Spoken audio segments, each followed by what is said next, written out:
Dan yang paling menyedihkan waktu tu, orang ramai terpaksa makan rumput untuk teruskan kehidupan diorang tu guys.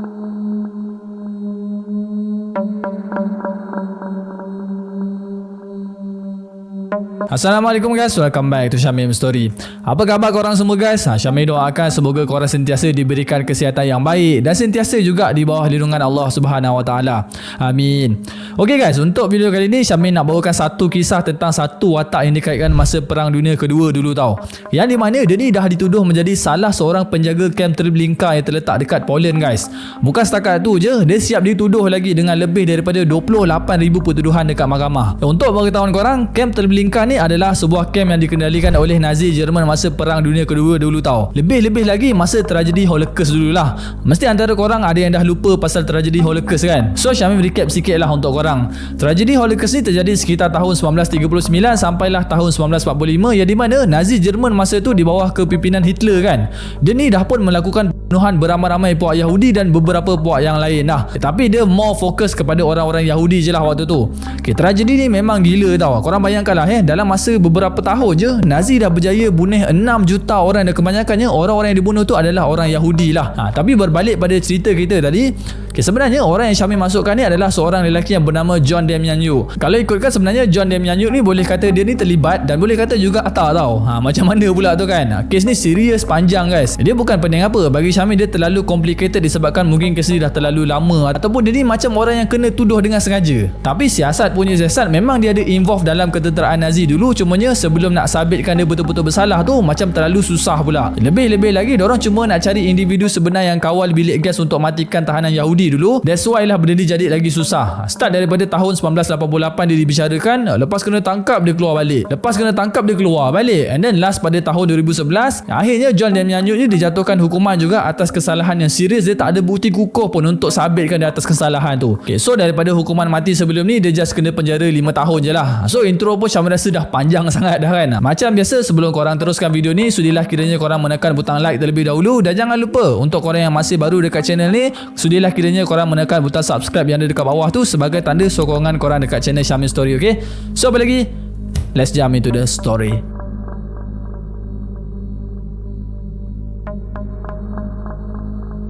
Sebelum kita bercerita lebih panjang, kita tengok terlebih dahulu latar belakang tentang Demjanjuk ni. John Demjanjuk atau Ivan Demjanjuk adalah seorang rakyat Ukraine biasa yang dilahirkan pada 3 April 1920 dekat sebuah perkampungan kecil yang dikelilingi oleh ladang-ladang.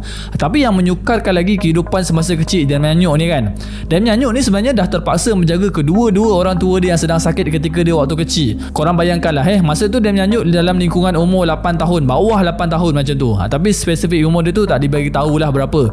Tapi yang penting dia masih kecil lagi guys waktu tu. Akan tetapi kepayahan Demjanjuk untuk menjaga mak bapak dia tu sebenarnya tak lama pun guys. Dan tak lama selepas tu akhirnya orang tua Demjanjuk ni pun meninggal dunia akibat sakit yang diorang hadapi. Okey, kepayahan untuk nak jaga orang tua masa dia kecil tu kira dah settle down lah. Semua mak bapak dia pun dah tak ada kan. Dia pun boleh hidup dengan saudara mara dia yang lain macam biasalah.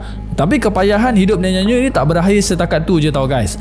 Pada umur 8 tahun tu, pihak Soviet dah melakukan dasar yang dipanggil sebagai collectivization, yang di mana Soviet di bawah kepimpinan Joseph Stalin ketika tu dah paksa untuk petani-petani kaya yang ada dekat Ukraine untuk gabungkan je ladang-ladang diorang tu dengan ladang-ladang kerajaan. Kononnya dengan cadangan nak menggabungkan ladang-ladang orang kaya ni semua, Soviet dapat mempertingkatkan lagi lah penghasilan pada ladang-ladang orang-orang kaya tu semua. Tapi yang menjadi masalahnya dekat sini, apabila diorang bersetuju je untuk menggabungkan ladang-ladang diorang tu dengan pihak Soviet, diorang sebenarnya akan kehilangan keseluruhan hak untuk penghasilan dan tanah diorang sendiri. So apa guna kalau diorang bergabung tapi diorang tak dapat benefit kan? Jadinya disebabkan tu lah diorang tak nak guys untuk bergabung dengan pihak Soviet. Dia senang cerita kalau ikutkan bukan nak bergabung pun, dia lebih kepada untuk nak ambil alih tanah rakyat Ukraine, tapi diorang minta tu secara baik. Kepala otak dia kan. Sepatutnya bila dah offer tu mestilah akan ada win-win situation, betul tak? Ini tak. Ni kalau dah setuju diorang ambil hasil pertanian dengan tanah-tanah habis semua diorang sapu sekali. Kemudian apabila semua owner-owner ladang ni tak bersetuju dengan offer pihak Soviet sebelum ni, sebagai tindak balas dengan keputusan owner-owner ladang tu semua, pihak Soviet dah ambil tindakan dengan lebih keras tau, di mana diorang mengambil hasil tuaian rakyat secara besar-besaran pula. Kali ni diorang memang gunakan kuasa diorang habis-habisan lah. Diorang cakap dulu kalau minta baik-baik korang tak nak, kali ni aku memang hentam habis-habis lah. Sekarang korang terima lah padah dia. Dan daripada sini jugalah terjadi tragedi Holodomor guys. Untuk pengetahuan korang, tragedi Holodomor ni adalah adalah satu peristiwa kebuluran yang disengajakan oleh pihak Soviet tau, yang di mana disebabkan dasar yang dia dah perkenalkan sebelum ni untuk gabungkan ladang rakyat dengan Soviet kan. Lepas tu orang tak setuju pula. Benda tu sebenarnya dah membuatkan pengeluaran makanan dekat Ukraine dah pun merosot dengan sangat mendadak. Sebab apa? Sebab petani-petani semua dah sengaja juga kurangkan penghasilan pertanian diorang. So dengan cara mengurangkan penghasilan tu, secara tak langsung diorang dapat membuatkan pihak Soviet terjejas lah. Tapi bila dah jadi benda macam ni, takkanlah Joseph Stalin nak duduk diam je kan. Jadi dia pun buatlah 3 tindakan yang boleh membuatkan rakyat Ukraine semua mati dalam kebuluran. Pertamanya, Joseph Stalin ni dah meningkatkan kota hasil pertanian yang tinggi untuk dieksport ke luar negara. Dan akibatnya seluruh rakyat Ukraine telah pun kekurangan makanan dekat dalam negara diorang sendiri tau. Yang kedua pula, Joseph Stalin dah buat rampasan makanan secara besar-besaran bila mana petani-petani ni semua tak mencapai kota yang ditetapkan oleh Soviet. Segala bekalan makanan macam ternakan, biji benih, semua diorang rampas disebabkan tak nak rakyat Ukraine dapat makanan yang cukup. Dan yang terakhir, yang ketiga, pihak Soviet juga melaksanakan sekatan pergerakan kepada semua rakyat Ukraine yang kelaparan. Sebabnya Soviet tak nak orang-orang yang lapar ni tadi berpindah ataupun melarikan diri untuk mencari makanan dekat tempat lain. Dan yang paling menyedihkan waktu tu, orang ramai terpaksa makan rumput untuk teruskan kehidupan diorang tu guys. Memang betul kejam lah apa yang Joseph Stalin ni buat kan. Dalam masa 10 tahun peristiwa Holodomor ni terjadi, peristiwa tu dah menyebabkan 3 hingga ke 7 juta rakyat Ukraine dah mati akibat kebuluran. Sorry Syamil macam lari sikit daripada topik kan. Tapi Demyanyuk ni antara orang yang terjejas masa tragedi Holodomor ni lah.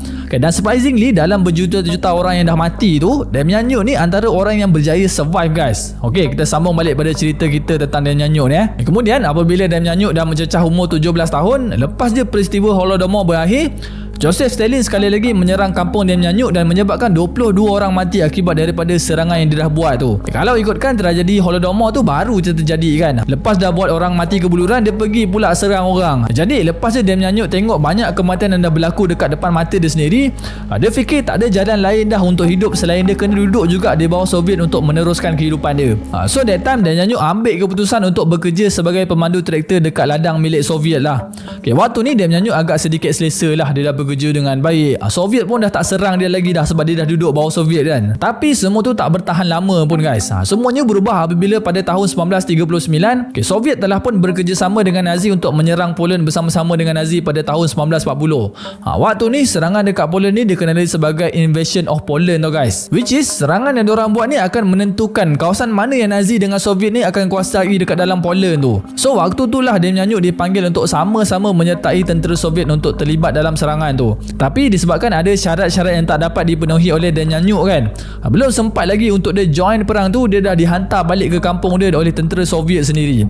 Akan tetapi pada tahun 1941 Hitler dah membuat satu keputusan gila di mana dia dah pergi serang kawasan Kiev, which is kawasan Kiev tu adalah sebuah kawasan yang ada dekat Ukraine lah.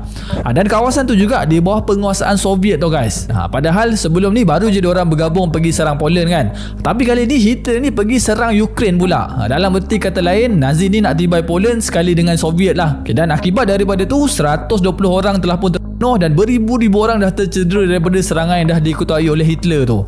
Waktu ni agenda Nazi dia sebenarnya nak membersihkan Soviet dari Europe je. Dan operasi ni juga dikenali sebagai operasi Barbarossa lah. Ini semua sejarah tau guys. Syamil just boleh bagi tahu basic je. Kalau korang nak tahu lebih lanjut lagi, korang kena cari dekat internet lah. Jadi untuk nak mempertahankan kawasan kampung Demyanyuk sendiri, dia ni dah join sekali tentera Soviet untuk lawan Nazi pada waktu tu. Tapi yang malangnya disebabkan kekuatan yang ada pada tentera Nazi kan, Soviet memang tak mampu lagi dah nak melawan Nazi dekat Kiev tu. At the end, jadinya Nazi berjaya juga mengalahkan tentera Soviet dan semua orang yang masih hidup dan tercedera waktu tu semua kena tangkap dengan tentera Nazi. Tapi sekali lagi nasib Demyanyuk ni masih baik lah. Dalam ramai-ramai orang yang kena tangkap dalam peperangan dekat Kiev tu, Demyanyuk sekali lagi terselamat dan dia terus melarikan diri jauh daripada kawasan Kiev untuk selamatkan diri dia. Tapi waktu dia selamatkan diri dia tu, dia still lagi masih berada dekat dalam kawasan Poland lah. Kemudian pada tahun 1942, Demyanyuk sekali lagi terlibat dalam pertempuran dekat kawasan Crimea pula guys. Kawasan Crimea dengan Kiev tu memang jauh lah, dalam 900 km macam tu. Dan dekat situlah perjuangan tentera Soviet terhenti dan Demyanyuk ditangkap juga bersama dengan lebih 200,000 tentera Soviet yang lain. Waktu ni boleh kata zaman kegelapan bagi Soviet Union dekat Ukraine lah. Selepas je Soviet mengaku kalah dekat Ukraine, dianggarkan lebih daripada 5 juta tentera Soviet telah pun menjadi tawanan dan lebih daripada 3 juta orang tahanan tu mati akibat kebuluran dan masa tragedi Holocaust. Macam yang Syamil cakap, masa Holocaust kan Yahudi banyak dibunuh kan, tapi tentera Soviet ni kira rank kedua lah selepas ramainya orang-orang Yahudi tu mati. Tapi sekali lagi Dam Nyanyuk ni bernasib baik tau. Dalam ramai-ramai orang yang dah terkorban dalam tahanan tentera Nazi kan, Dam Nyanyuk ni still lagi boleh survive dan dia dihantar ke kamp yang lain pula untuk menjadi buruh paksa dekat situ. Kemudian sampailah pada tahun 1945, dia telah pun dibebaskan atas sebab kuasa Amerika pada waktu tu. Tapi selain daripada cerita yang Syamil ceritakan tadi, sebenarnya ada satu lagi versi cerita di mana dikatakan pada tahun 1942 masa serangan dekat Crimea dulu, dalam mana lebih daripada 200,000 tentera Soviet yang dah kena tangkap kan. Dam Nyanyuk ni antara salah seorang tahanan yang telah pun direkrut oleh Nazi bersama dengan 5,000 orang askar Soviet yang lain dekat sebuah kamp yang dikenali sebagai Camp Troniki. Jadi dekat Camp Troniki ni sebenarnya diorang ni semua dilatih untuk berkhidmat sebagai pengawal kamp Nazi dekat kamp pemusnah Sobibor dan 2 lagi kamp yang lain tau. So selepas dia tamat rekrut daripada tahun 1942 sampailah tahun 1945, bermacam-macam kamp yang dia Nyanyuk dah bertugas, antaranya kamp Majdanek, kamp Sobibor, Flossenburg dan banyak lagi. Kamp yang Syamil sebutkan tadi semuanya di bawah kawalan tentera Nazi yang terletak dekat Poland dan juga Jerman lah. And then selepas dia tamat Perang Dunia Kedua, waktu ni Dam Nyanyuk ni dah berada dekat kamp penempatan orang-orang selepas perang yang ada dekat Jerman tau guys. Ada harap dengan dia jadi sebahagian dari mangsa-mangsa perang ni semua, dia akan terselamat daripada jenayah perang dan dia boleh berpindah sama ada dia nak pergi ke Argentina ataupun dia nak pergi ke Canada. Dia plan nak pergi 2 tempat tu je. Tapi disebabkan ada Akta Pelarian Perang 1951, dia cuma boleh pergi memohon untuk berpindah ke Amerika Syarikat je.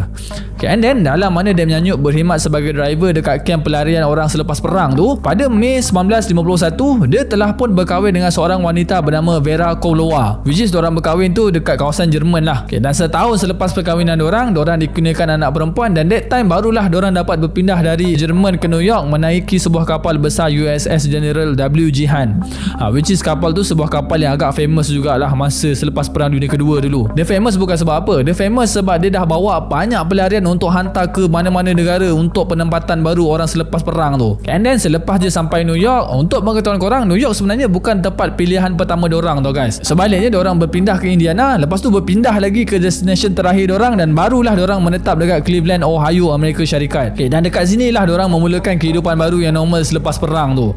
So dekat Amerika Dam Nyanyuk bekerja sebagai mekanik dan isteri dia pula bekerja dekat sebuah company elektrik yang famous lah yang ada dekat Amerika. Hidup diorang waktu ni boleh kata bahagialah. Kemudian setelah Dam Nyanyuk dapat anak kedua dia, selang je beberapa tahun kemudian, pada 14 November 1958, kehidupan Dam Nyanyuk lebih bahagia bila mana dia telah pun mendapat kerakyatan Amerika yang sah pada waktu ni. Dan dia menukarkan nama dia daripada Ivan Dam Nyanyuk kepada John Dam Nyanyuk lah. So daripada sini dah ditukar nama John tu. Dia nampaklah sikit American dia kan dekat situ. And then setelah bertahun-tahun menetap dekat Amerika waktu tu, Dam Nyanyuk sangat gembira dengan kehidupan dia dekat sana dan dia menjalani kehidupan dia tu sama macam orang lain lah. Tapi semuanya berubah bila mana pada tahun 1974, seorang wartawan yang dikenali sebagai Hanusiak daripada Ukraine News kan, dia ni dah mendedahkan dekat US Senator pada waktu tu yang bahawasanya dia mengatakan dia ada lebih kurang 70 list nama orang-orang yang terlibat ataupun bersekongkol dengan pihak Nazi Jerman masa Perang Dunia Kedua dulu, dan orang ni semua berada dekat Amerika Syarikat lah. So dengan 70 nama yang disyaki sebagai suspek tu dah dihantar terus kepada Immigration US untuk dikenal pasti guys orang-orang ni semua. Akan tetapi selepas pihak Immigration US dah tapis nama-nama tu semua, diorang dapati daripada 70 nama yang diorang dapat, cuma tinggal 9 orang je yang betul-betul ada dekat dalam US, termasuk Dam Nyanyuk. So waktu ni lah penyiasatan demi penyiasatan bermula. Untuk kesalahan yang Amerika nak cas dekat Dam Nyanyuk ni, diorang nak cari Ivan the Terrible yang jaga bilik gas masa dekat Camp Treblinka untuk mematikan tahanan Yahudi masa tragedi Holocaust dulu. Diorang nak cari individu yang betul-betul jaga bilik gas tu je. Untuk mengetahui korang, masa Nazi berkuasa dulu, diorang ni dah cipta beberapa kamp pemusnah, antaranya yang famous dulu macam Camp Auschwitz, Camp Treblinka, Camp Sobibor dan ada beberapa kamp yang lain lah. Diorang cipta kamp ni semata-mata diorang nak jadikan tempat pembunuhan tahanan kaum Yahudi je. Tapi macam mana cara diorang buat pembunuhan tu? Dekat kamp ni semua kebiasaannya tentera ataupun pengawal Nazi ni akan menggunakan gas untuk mematikan orang-orang yang diorang nak bunuh tu. Diorang tangkap, diorang akan bawa ke satu bilik gas dan dekat situlah semua tahanan-tahanan, especially orang-orang Yahudi, akan dibunuh menggunakan gas. Dan korang tahu tak, sepanjang kem pemusnah ni beroperasi, sebenarnya dianggarkan berjuta-juta orang dah dibunuh dekat dalam kem ni. Memang ganas betul lah kehidupan masa zaman perang dulu kan. So kita berbalik semula pada cerita kesalahan yang Dam Nyanyuk buat tapi walaupun Dam Nyanyuk ni dituduh pernah bekerja dekat kem terbelingkar yang Syamil bagi tahu tadi kan, kerajaan sebenarnya tak ada bukti yang kukuh pun nak jatuhkan hukuman dekat Dam Nyanyuk waktu tu. Yelah, benda ni jadi masa perang pula. Lebih-lebih lagi benda tu dah terjadi berpuluh-puluh tahun dah. Selagi tak ada saksi, memang susah lah nak mengatakan yang Dam Nyanyuk tu adalah orang yang bersalah guys. Tambahan lagi, Dam Nyanyuk langsung tak nak mengaku pula yang dia pernah terlibat dengan apa-apa dengan Nazi. So memang tak boleh nak buat apa lah. Akan tetapi selepas disiasat, pihak penyiasat Soviet ada mendedahkan rekod daripada arkib perang pihak Soviet dan mengatakan Dam Nyanyuk pernah bertugas dekat kem Sobibor, which is orang dapat ID ataupun pengenalan lah. Tapi still lagi tak ada bukti kukuh sebab kerajaan tak dapat kemukakan saksi ataupun tahanan yang pernah ada dekat dalam kem tahanan tu. So kerajaan berusaha lah untuk cari mangsa kem pemusnah Sobibor yang terselamat. Tapi yang malangnya, sepanjang kem Sobibor ni beroperasi, rupa-rupanya tak ada seorang pun mangsa yang terselamat daripada kem tu. Walaupun tak ada mangsa yang terselamat dari kem Sobibor tu, kerajaan dapat mengenal pasti ada 9 orang yang terselamat dari kem terbelingkar tu guys. Jadi dengan 9 orang yang terselamat dari kem tu, kerajaan minta diorang untuk semua buat pengecaman menggunakan gambar visa Dam Nyanyuk, dan surprisingly diorang semua mengesahkan yang Dam Nyanyuk adalah Ivan the Terrible, yang di mana dia salah seorang yang mengendalikan bilik gas dekat kem terbelingkar. Untuk pengetahuan korang, The Terrible ni adalah gelaran yang diberikan kepada pengawal-pengawal yang menjaga kem pemusnah Nazi dulu. Tapi yang pelik je dekat sini, daripada rekod yang kerajaan dah kumpul pasal Dam Nyanyuk ni kan, kerajaan sebenarnya tak jumpa satu pun rekod yang mengatakan Dam Nyanyuk pernah berkhidmat dekat kem terbelingkar. Sebaliknya dia pernah ditempatkan dekat kem Sobibor dan beberapa kem yang lain lah. Tapi macam mana mangsa yang selamat daripada kem terbelingkar tu boleh kenal pasti yang Dam Nyanyuk pernah berkhidmat dekat situ? Jadi dekat sini kerajaan tak boleh nak sabitkan Dam Nyanyuk bersalah lah, sebab saksi ada tapi documentation yang dia pernah berkhidmat dekat kem terbelingkar tu tak ada. Tapi yang malangnya, pada tahun 1977, Jabatan Kehakiman Amerika dah kemukakan permintaan dekat mahkamah untuk melucutkan kewarganegaraan Dam Nyanyuk untuk hantar dia balik ke negara asal dia. Kemudian pada tahun 1979 pula, penyiasatan terhadap Dam Nyanyuk ni masih lagi diteruskan, tapi waktu ni Dam Nyanyuk still lagi menafikan yang dia terlibat dalam sembarang operasi ataupun berkhidmat di bawah Nazi. Dia cuma cakap memang betul dia pernah berada dekat kem Sobibor dulu, cumanya waktu tu dia duduk dalam kem tu sebagai tahanan ataupun buruh paksa je lah dekat dalam tu. Akan tetapi selepas kerajaan korek balik dokumen masa perang dulu, kerajaan dapat tahu yang dekat kem Sobibor tu Dam Nyanyuk bukannya sebagai tahanan perang je. Rupa-rupanya memang betul dia pernah berkhidmat dekat kem Sobibor tu, sebab ada ID ataupun pengenalan dia dekat situ. So akibat daripada Dam Nyanyuk berbohong dengan kerajaan Amerika, pada tahun 1981 Dam Nyanyuk telah pun ditarik kerakyatan dia semula dan kes ni akan dipercarakan dekat mahkamah untuk menentukan kerakyatan dia. Waktu ni Dam Nyanyuk sebenarnya bukan menjalani kes ni seorang diri je tau, sebabnya ramai juga penyokong-penyokong Dam Nyanyuk percaya apa yang dah jadi ni semua adalah konspirasi pihak komunis untuk menutup nama individu besar yang terlibat dalam jenayah perang. Bukan tu je, penyokong yang menyokong Dam Nyanyuk sanggup kumpul $2 juta semata-mata nak membebaskan Dam Nyanyuk dari sebarang pertuduhan tau. Kemudian semasa hari pertama perbicaraan untuk lucutkan kerakyatan Dam Nyanyuk, lebih daripada 150 orang Ukraine Amerika, semuanya terdiri daripada penyokong Dam Nyanyuk, dah berdemonstrasi dekat luar mahkamah. Tujuan diorang untuk membantah keputusan yang dibuat oleh kerajaan tu lah. Diorang bakar bendera Soviet, diorang lantang juga tunjukkan ketidakpuashatian diorang. Tapi tak kurang juga untuk orang Yahudi Amerika. Diorang ni pula memang tak suka dengan kehadiran Dam Nyanyuk dekat Amerika dan diorang sangat menyokong pengusiran Dam Nyanyuk dari bumi Amerika. Yelah, masa Nazi buat kem pemusnah dulu kan, diorang memang fokus untuk kaum-kaum Yahudi kan. Jadi disebabkan itulah diorang betul-betul marah dengan Dam Nyanyuk tu. Kemudian pada Oktober 1983, keadaan semakin buruk yang di mana Israel minta untuk ekstradisi pula Dam Nyanyuk untuk dibicarakan dekat Israel. Daripada apa yang diorang cakap, diorang nak bicarakan Dam Nyanyuk atas kesalahan jenayah perang masa jadi penjaga dekat kem terbelingkar dulu. Padahal masa dekat Amerika pun bukan diorang dapat buktikan pun yang Dam Nyanyuk ni pernah terlibat, tapi diorang tetap juga nak kaitkan Dam Nyanyuk dan heret dia ke tali gantung atas kesalahan yang mungkin dia tak buat pun. Tapi pada 8 Julai 1985, Dam Nyanyuk telah pun membuat rayuan dekat peguam bela dan Dam Nyanyuk mengatakan Dam Nyanyuk tak pernah sekali pun berkhidmat dekat kem terbelingkar macam apa yang diorang dakwa sebelum ni. Jadi dengan rayuan yang dah dibuat oleh Dam Nyanyuk tu, mahkamah sebenarnya tak ada kuasa untuk membenarkan ekstradisi Dam Nyanyuk ke Israel untuk dibicarakan dekat sana. Sebab purpose nak bicarakan Dam Nyanyuk tu atas kesalahan yang dibuat dekat kem terbelingkar. Macam yang Syam cakap sebelum ni, diorang nak cari orang yang jaga bilik gas tu je. Tapi disebabkan Dam Nyanyuk pernah berada dekat kem Sobibor dulu dan kematian dekat kem Sobibor Sobibor tu pun agak ramai juga. Walaupun rayuan dah dibuat untuk selamatkan Dam Nyanyuk atas pertuduhan tu, yang malangnya Mahkamah Rayuan Amerika tolak dan Dam Nyanyuk tetap juga diekstradisi ke Israel pada 28 Februari 1986. And then masa sampai je dekat Israel, Dam Nyanyuk telah melalui banyak pertuduhan, tapi main pertuduhan dia tu disabitkan kesalahan atas pernah menjadi pengawal dekat kamp Treblinka lah. Masa dekat mahkamah ni, bukti tentang kad pengenalan lama Dam Nyanyuk telah pun dibawa ke mahkamah tau.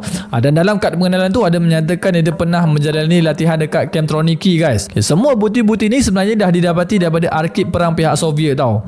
Tapi daripada apa yang peguam bela Dam Nyanyuk cakap, kalau setakat bawa kad pengenalan macam ni, sebenarnya benda tu tak boleh pun nak membuktikan yang Dam Nyanyuk betul-betul bersalah. Sebabnya kad pengenalan tu satu benda yang boleh dipalsukan. Boleh jadi pihak arkib Soviet sendiri yang dah palsukan, ataupun ada orang lain yang cuba palsukan. Tambahan pula ada orang juga tak dapat nak pastikan ketulinan ID tu. Memang tak boleh lah nak kaitkan Dam Nyanyuk pernah bekerja di bawah Nazi. Kemudian apabila bukti yang dibawa ni tak cukup untuk membuktikan Dam Nyanyuk bersalah, tatu yang bertarikh 1942 yang ada dekat lengan Dam Nyanyuk dah dijadikan persoalan.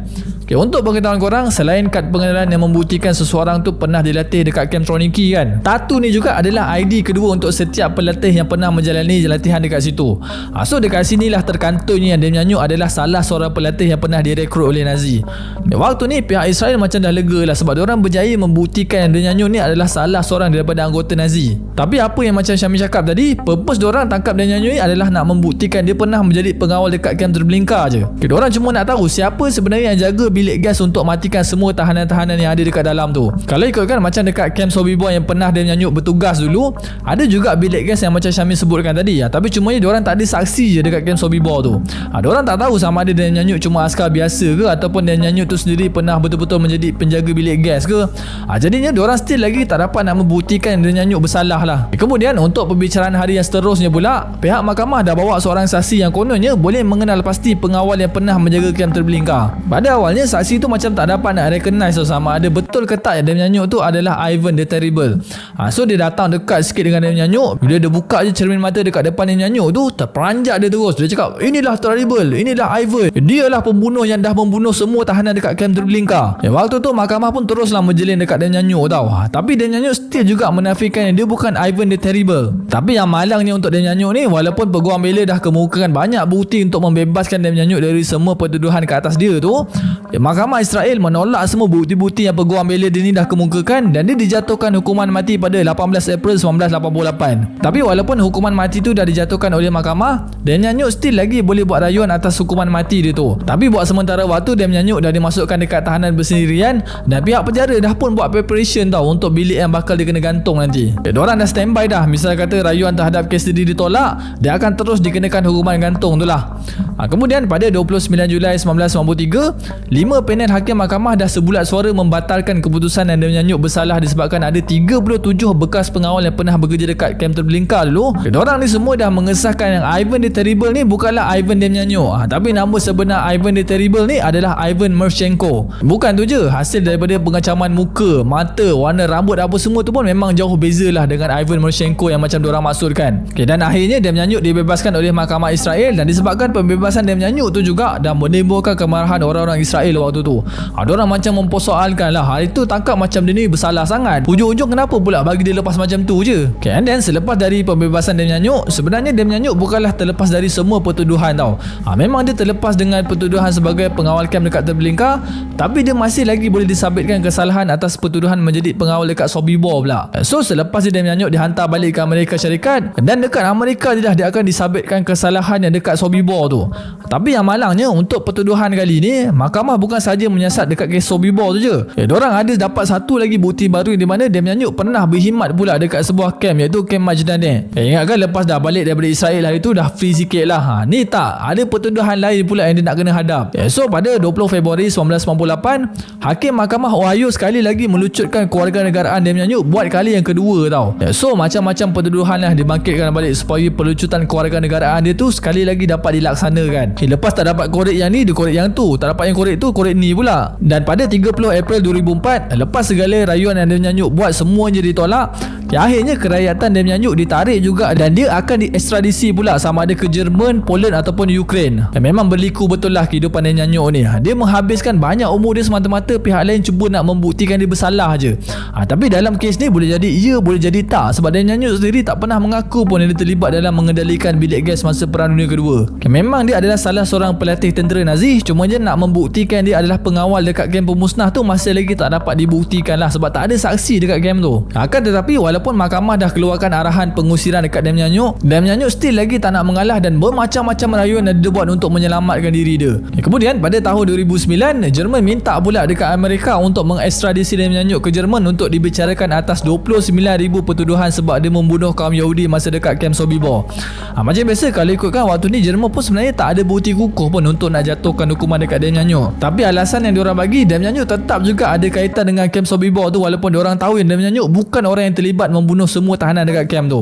Macam Syamil cakap tadi, purpose diorang semua kan diorang cuma nak cari siapa yang jaga bilik gas tu je kan. Misal kata kalau diorang dapat membuktikan yang Dam Nyanyuk ni antara orang yang terlibat dalam hal ni, benda ni dah settle dah dengan cepat. Tapi lepas panggil seorang demi seorang saksi, ternyata mahkamah Jerman still juga tak dapat nak membuktikan yang Dam Nyanyuk bersalah. Dan rentetan daripada tu, peguam Dam Nyanyuk sendiri akan mendakwa sistem keadilan Jerman sebab dah berprasangka buruk dekat anak guam dia. Jadinya disebabkan tu keseluruhan perbicaraan tu dianggap tak sah lah. Waktu tu Dam Nyanyuk siap nak saman balik mahkamah Jerman sebab dah fitnah dia dengan macam-macam kes yang bukan dia buat.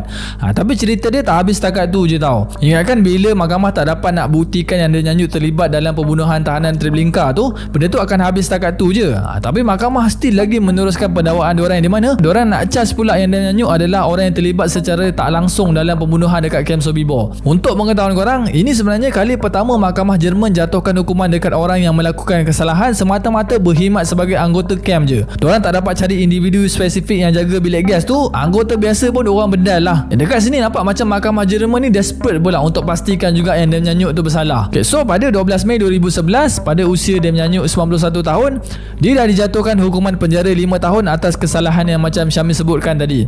Akan tetapi baru setahun selepas hukuman dia tu dah disebutkan kan, belum sempat lagi dia nak menjalani hukuman dia tu, pada usia 91 tahun Dam Nyanyuk dah disahkan meninggal dunia akibat sakit tua guys. Memang kesian lah dekat dia. Dia menghabiskan berpuluh-puluh tahun hidup dia dengan kena bicara dekat mahkamah je. Korang bayangkan lah, sekejap pergi mahkamah Amerika, pergi ke Israel, kemudian pergi Jerman pula. Dan yang paling menyakitkan daripada semua perbicaraan dia lalui tu, mahkamah sebenarnya belum dapat membuktikan pun dia betul-betul bersalah. Tapi daripada pandangan Syamim lah Syamim rasa mungkin betul Dam Nyanyuk ni pernah bekerja di bawah Nazi. Cumanya yang bunuh orang-orang dekat kamp pemusnah tu bukan dia lah. That's why lah mahkamah tak dapat nak buktikan langsung apa yang dia buat semua ni adalah betul. Even dah banyak saksi dia bawa ke mahkamah sekali pun, semua saksi yang dia bawa ke mahkamah tu semua tak pernah kenal pun Dam Nyanyuk ni. So selepas dia kematian Dam Nyanyuk, ahli keluarga Dam Nyanyuk macam anak apa semua minta untuk jasad Dam Nyanyuk tu dikebumikan dekat Amerika Syarikat tau. Tapi pertubuhan Yahudi yang ada dekat Amerika tak setuju pula guys, dan diorang menentang untuk Dam Nyanyuk tu dikebumikan dekat Amerika. Siap diorang tuduh lagi kalau Dam Nyanyuk ni dikebumikan dekat Amerika, diorang cakap confirm tapak perkuburan tu akan jadi tempat neo-Nazi. Kononnya pengikut-pengikut Nazi akan berkumpul dekat situ lah. Tu yang diorang tak nak. Korang tengok lah, sampai macam tu sekali diorang benci dekat orang-orang Nazi tau. Akan tetapi pada 31 Mac 2012, Dam Nyanyuk telah pun dikebumikan juga dekat Amerika, tapi lokasi pengebumian tu dirasakan oleh orang ramai lah. So macam tu je lah kisah perjalanan kehidupan Dam Nyanyuk. Cerita ni agak panjang sikit tapi memang berliku lah kehidupan dia, betul tak?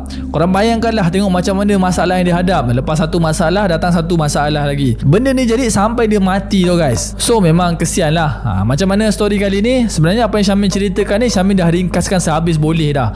Yang Syamil cerita ni pendek je guys. Kalau Syamil cerita betul-betul ikut flow dia tu, Syamil rasa confirm video ni akan jadi 1 hingga ke 2 jam macam tu. Sebab kes dia ni memang complicated sangat. Serius, Syamil nak fahamkan cerita dia ni pun pecah kepala tu guys. Macam biasa, sebelum korang mengakhiri story kali ni, kalau korang ada idea untuk diceritakan untuk next video nanti, jangan segan sila korang tinggalkan je komen dekat bawah, okay? Berjumpa lagi di video yang akan datang. Terima kasih. Assalamualaikum. Bye bye.